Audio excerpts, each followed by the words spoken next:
The Hunger Games franchise has grossed over $3 billion worldwide, and now 8 years after the last entry, we finally have a new movie in the Hunger Games world, Hunger Games Ballad of the Songbirds and Snakes. This franchise is quite possibly the only one of its teen dystopian survival genre that has been consistently good, and Ballad of the Songbirds and Snakes is no different. You can check out my full review for the film here, but today I want to sit down to rank all 5 movies in the franchise from the worst to the best. And before I get into my full ranking, let me know your ranking for all 5 of these movies in the comments down below, but without wasting any more time, let's get into it. Starting off the list, in 5th place for me is The Hunger Games Mockingjay Part 1, coming in at a 6 out of 10. I want to start off with the obvious. I don't think this movie needed to be split up into 2 different parts, and I'll talk about this more when I mention Part 2 and even Ballad of the Songbirds and Snakes, but as for this movie specifically, Part 1, this was just way too slow of a movie with not nearly enough payoff for how dark and gritty it was.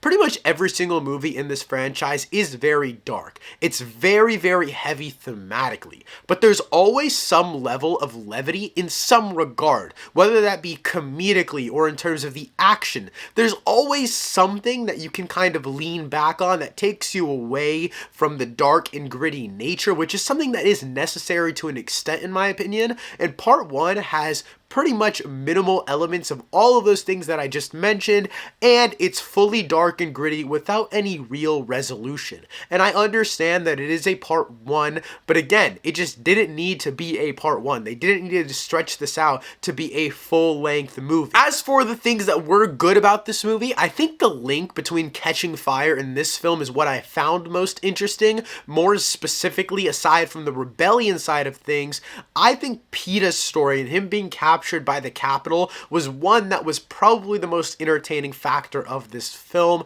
I think also a lot of the propaganda elements of Katniss's character was really interesting, and how she was really just this face on a screen for the most part, and she wanted to get out there, she wanted to make a real change, and that's the elements that found myself most captivated by. But other than that, there's really not much, and again, action's pretty lackluster. It's very dialogue driven, which isn't a bad thing, but there's no payoff to make any of it worth it. In 4th place for me is The Hunger Games Mockingjay Part 2 at a 6.5 out of 10. Again, a very small improvement from the last movie, but again, nothing that is absolutely amazing just yet. This film is the one where the districts all band together, and you finally get that big rebellion where they are going against the Capitol, they want to kill Snow. This is the resolution, and there is a lot of that, but a lot of this movie still has those core problems that the first film had, that even though you're getting into the full war scale of it all, while it's trying to be epic and grand, a lot of the movie is just dark and sad with not much payoff for most of the runtime. Obviously, when you get to the end, they cap off the series. They do a great job with that, but a lot of it feels tonally uneven because they're trying to balance a very, very dark tone, and you see spurts of light and brightness, and you see that light at the end of the tunnel, but you never quite get there for a lot of the runtime. This one's also still pretty short, coming in at 2 hours and 17 minutes, but there are major pacing issues because this movie is deathly slow, and again, a slow movie isn't a bad thing, but not enough of the film is interesting enough for me to justify how deathly slow it actually is. Again, in terms of the grand and epic nature of this film, I think it works, and it does the great job of creating a nice sense of scale that's outside of the games themselves. Coming in 3rd place for me is the original The Hunger Games at a 7 out of 10. I mean, this is the original. I think it fits directly in the middle of the pack because it's basic,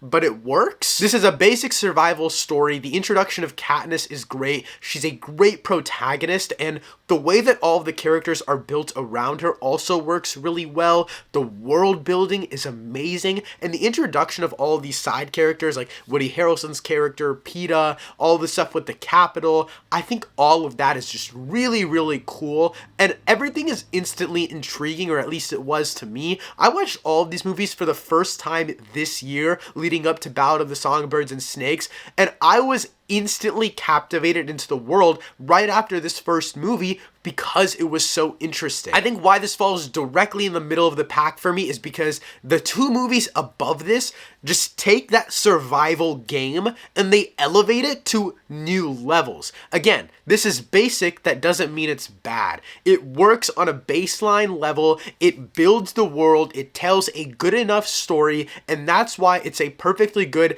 teen dystopian movie. This is the bar, in my opinion, for a baseline teen dystopian movie because you have the emotion, you have the family aspects of it, and you have that cool futuristic concept. Nothing more, nothing less. This movie delivers on a teen dystopian survival film. But moving up the list, in second place for me is the newest, The Hunger Games: Ballad of the Songbirds and Snakes, coming in at an 8.5 out of 10. Again, you can check out my full review for this movie linked up here, but this movie is completely different from the other four films. Mockingjay movies are more war-based, and the first two are based more in the games.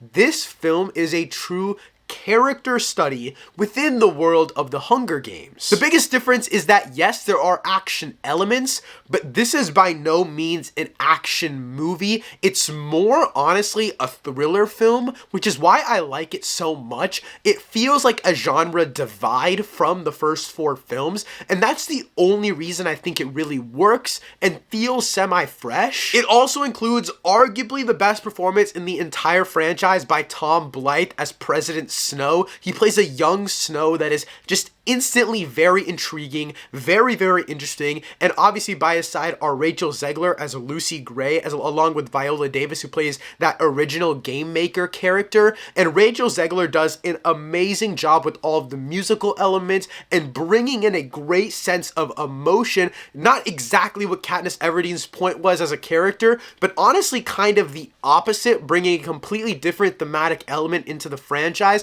And then Viola Davis puts on one of her career best performances, in my opinion. She's just absolutely menacing, threatening. Every time that she's on screen, she is absolutely riveting. This also comes in at 2 hours and 45 minutes, which is by far the longest runtime of the entire franchise, but in my opinion, the best use of singular minutes in the franchise.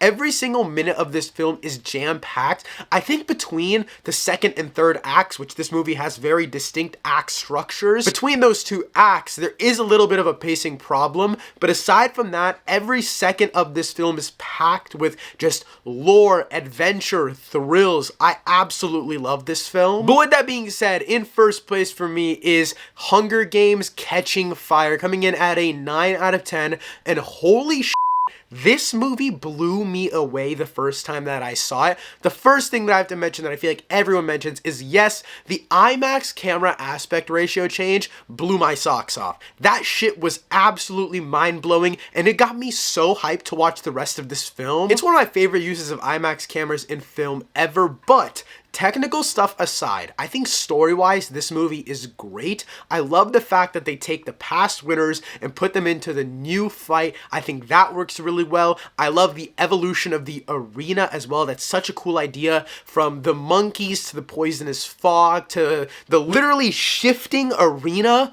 All of the new evolutions that they take in this movie is basically the first movie on crack. They just evolve it. They make it bigger. They make it better. They evolve the politics of it as well, which I absolutely love. All of the galas and balls and stuff like that in the very beginning of the movie, the political aspects of Katniss and Peeta's relationship. There's so much that this movie just takes from the first movie and cranks it up 100 notches. This movie is the perfect sequel to the first. And the ending of this movie just had my jaw on the ground. One of my favorite endings to a movie of all time. It all feels like it happens so quickly, where Katniss electrocutes the arena, all of it comes down, then she gets picked up by a ship, and everyone in the ship is like, Katniss, this is the revolution, and you are the Mockingjay. This is the revolution, and you are the Mockingjay. And amidst all of this, you're wondering where the hell Peeta is, and he's been taken by the Capitol, and there's just so much going on in your mind, and then the story, it just ends, it's done. This movie is the pinnacle of teen dystopian films. Nothing is reaching this movie. It is absolutely amazing. I love this movie. But with that being said, that wraps up my ranking of the Hunger Games franchise. Again, let me know your ranking of all 5 of these movies in the comments down below. Thanks so much for watching. I'll see you next time. Peace.